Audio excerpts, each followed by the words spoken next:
MotoGP is currently suffering from a fundamental issue holding back the potential of the racing product, but it isn't actually anything that the teams can help. So what is it?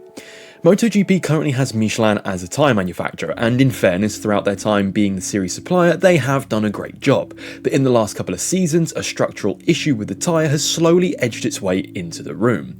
It's to do with the minimum tyre pressure that the teams have to abide by so that the tyre doesn't risk delamination whilst racing. But of course, the softer these tyres go, the faster the potential of the bike becomes. So now you have bikes that are starting further down the grid purposefully using lower than legal tyre pressure at the beginning of a race, with the pressure going up as the race goes on.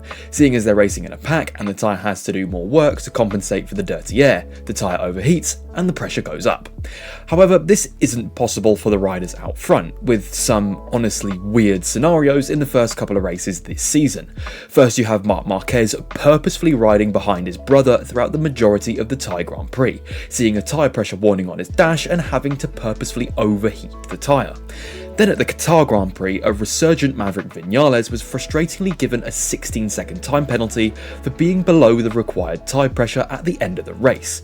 This was through the team going below the pressure as was the norm to build it throughout the Grand Prix, but it was because he spent time at the front in the clean air that the tyres didn't have the potential to overheat and build that pressure up.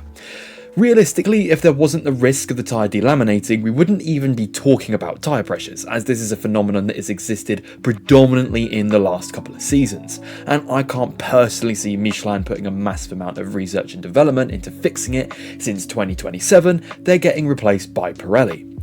Do you think teams should have a mandatory tyre pressure to start on?